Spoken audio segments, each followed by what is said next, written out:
ఏపీలో మద్యం కుంభకోణంపై సిఐడి విచారణ వేగవంతం చేసింది. ఈ క్రమంలో ఏపీ, తెలంగాణ, తమిళనాడు, కర్ణాటక రాష్ట్రాలకు చెందిన డిస్టిలరీస్లకు నోటీసులు జారీ చేసింది. మొత్తం 9 కంపెనీలకు నోటీసులు ఇచ్చింది. 11 అంశాల ప్రశ్నావళిని నోటీసుల్లో అధికారులు పొందుపరిచారు. మరోవైపు లిక్కర్ అసోసియేషన్ ప్రతినిధులతో పాటు పలువురు యజమానులను విచారిస్తారు. ఇప్పటికే రిటైల్, హోల్సేల్ రేట్లను తారుమారు చేసినట్లు సిఐడి నిర్ధారణకు వచ్చింది.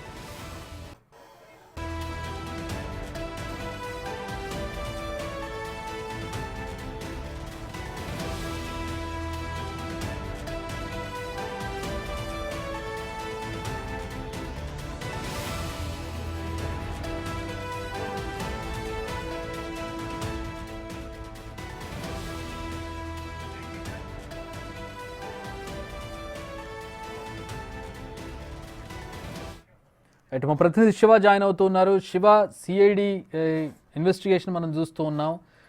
ఏపీ, తెలంగాణ, తమిళనాడు, కర్ణాటక రాష్ట్రాలకు చెందిన డిస్టిలరీస్కి నోటీసులు జారీ చేసినట్టుగా తెలుస్తోంది. ఏ కంపెనీలు ఉన్నాయి, అలాగే రేట్లు తారుమారు, హోల్సేల్ అలాగే రిటైల్ రేట్లు కూడా తారుమారు చేసినట్టుగా తెలుస్తోంది. దీనికి సంబంధించిన వివరాలు ఏంటి, ఎట్లా తారుమారు జరిగింది, అలాగే ఈ 11 అంశాల ప్రశ్నలు ఏంటి? 11 అంశాలకు సంబంధించి ప్రశ్నావళిని ఇచ్చినట్టుగా తెలుస్తోంది. ఏ అంశాలు అవి?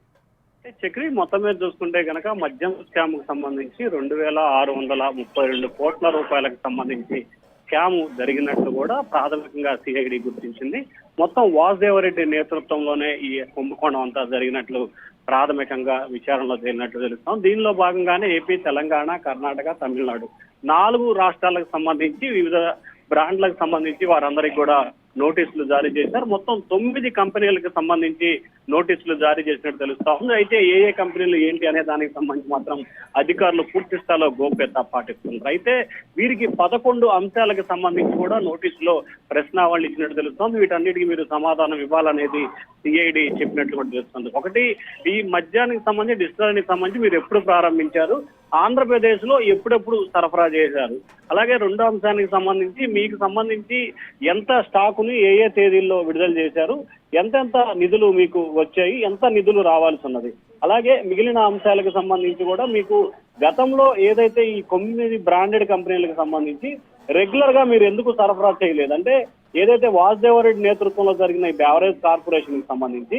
ఈ 9 కంపెనీలకు సంబంధించి కూడా పూర్తి స్థాయిలో వారి మధ్య కొంత ట్రాన్సాక్షన్ గ్యాప్ వచ్చిన నేపథ్యంలో వీరికి మధ్యలో కొన్ని సందర్భాల్లో ఆర్డర్ ఇవ్వటం, మరి కొన్ని సందర్భాల్లో ఆర్డర్ క్యాన్సిల్ చేయడం లాంటి ప్రయత్నాలు చేశారు. వీటన్నిటిని ఎందుకు చేయాల్సి వచ్చింది ఏంటి, అలాగే ఈ 5 సంవత్సరాల కాలంలో మీరు ఎంత టర్న్ ఓవర్ చేశారు, ఏ బ్రాండ్లకు సంబంధించి మీరు ఉత్పత్తి చేసిన పరిస్థితి కనిపించింది, అలాగే ఏ రాష్ట్రాల్లో సరఫరా చేస్తున్నారు, ఆ సరఫరా చేసిన సమయంలో ఏ రాష్ట్రానికి ఏ ప్రైస్ లో ఇస్తున్నారు, ఆంధ్రప్రదేశ్ కి ఎంత ప్రైస్ లో ఇవ్వడం జరిగింది, అలాగే మీ బ్రాండ్లకు సంబంధించి ఏ బ్రాండ్లు ఆంధ్రప్రదేశ్ కు మీరు గతంలో సప్లై చేశారు, సప్లై చేసిన సమయంలో ఎంతెంత క్వాంటిటీ ఏ బ్రాంచ్లకు పంపించారు, లేదా డైరెక్ట్ గా ఒకే చోటకి పంపించారా, లేకపోతే మిగిలిన చోట్ల ఇట్లా రకరకాల అంశాలకు సంబంధించి మొత్తం 11 అంశాలకు సంబంధించి కూడా నోటీసులో వారు వివరాలు కోరినట్టు తెలుస్తా ఉంది. అయితే ప్రధానంగా చూసుకుంటే కర్ణాటకకు సంబంధించి, తమిళనాడుకు సంబంధించి ఎక్కువ డిస్టిలరీలకు సంబంధించి నోటీసులు జారీ చేసినట్లు కూడా తెలుస్తా ఉంది. చక్రి రైట్, అంటే ఇప్పుడు ఈ తీగ లాగితే ఎవరైతే ఇప్పుడు బినామీ పేర్లతోటి లోకల్, అంటే ఇక్కడ ఉన్నటువంటి రాజకీయ నేతలే,